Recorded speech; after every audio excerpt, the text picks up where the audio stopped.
Hi there, I'm Allen Steadham, Christian fiction author, and this is another Due East review.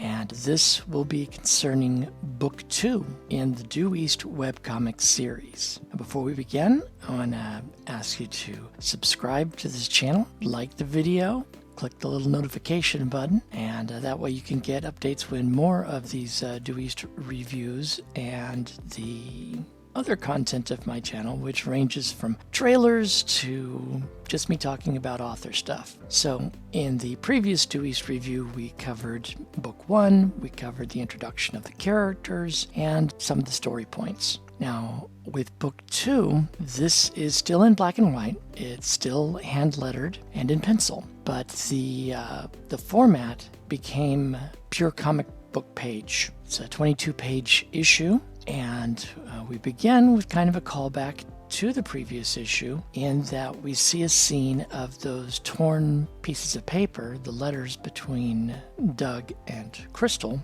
that we saw in Book 1. We see those, now we get a little bit more of a complete picture. These are torn and on the ground, and some of them may even be in a trash can. So it adds to the mystery. After that, we get to see Brielle. And Brielle's laying on the couch. She's still recovering from her injuries, and she's still thinking about the dream that she had, because it was a pretty profound dream. Now, what I like about this scene is that we also get to see Saphira, who Brielle calls Fira, and get a little touching, tender moment between the sisters. And then we move on to Brielle's dad, Doug. Doug comes in, and we find out that he's been very helpful during her recovery, and she's kind of opening up a little bit to him.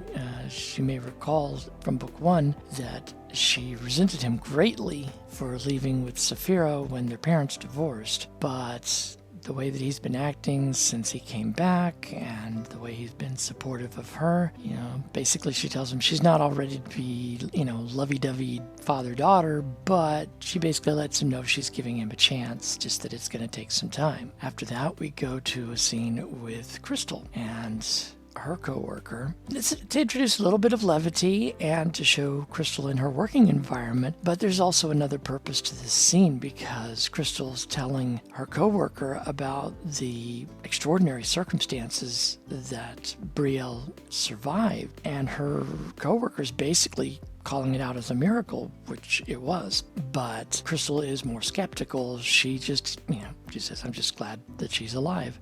But then when Crystal gets a call from Doug saying basically how things went in his last conversation with Brielle, she's got to rush home. She's got to, find out all about it and everything. And her coworker is like, and you don't believe in miracles? It's not meant to be snarky. It's more pointing out the irony of the circumstances that, Crystal, for whatever reason, doesn't want to see the spiritual side of this. She's just looking at it purely factually and from an emotional point of view. And at the same time, it's important. It's important to acknowledge, so we can see that, whether or not her coworker is a Christian or not, she certainly believes in God and believes in miracles. Then we go into kind of a cute little scene. It does get a little snarky between Carolyn and Brielle on the phone. They're best friends and everything, but got kind of a callback to Brielle being jealous of how easily Saphira and Carolyn got along on their first meeting. So just even the fact that Saphira gave Carolyn a nickname of Care, and so responding to that, Carolyn makes up a nickname for Brielle. And then Carolyn's dad comes home from work. It's the first time we get to meet him, and he asks if Carolyn is talking to Brielle, and she says she does, and as if Brielle's dad, Doug, is there. And he is. So there's a little conversation between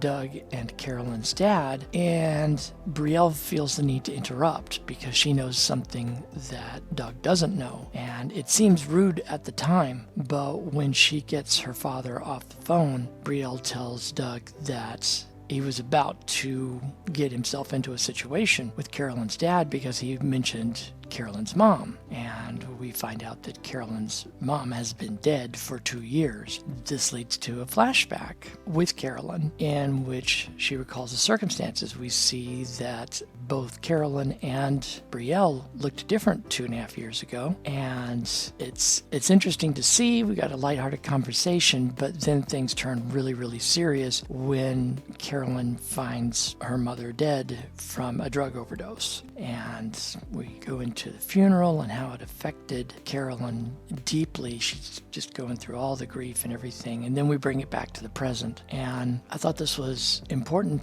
to show. My wife and I both thought it was important to show, because not only did it show, some backstory on Carolyn and her family, but it also got to show how Carolyn has grown since then, and that Carolyn is a Christian now, and how that affects her view on things. I'm not going to tell everything about book 2, but I will say that Carolyn does go over later to visit with Brielle, and Brielle is she's kind of obsessed with the dream/nightmare that she had. And so Carolyn asks if she wants to talk about it, so she does. And they're going into it, and Brielle's bringing up some of these spiritual questions that she had. And Carolyn's trying to answer them, but then Crystal overhears some of their conversation, and we find out that Crystal has some very strong feelings against Christianity, and that's kind of explained by the end of the issue. But again, I would encourage everyone to go and take a look. I'm going to put the link to book 2 in the description below. And again, please like this video, subscribe to my channel, and hit the notification bell so that you can find out when the latest videos come out. I really appreciate you listening in today. I appreciate you being here, and thanks for everything. We'll see you next time.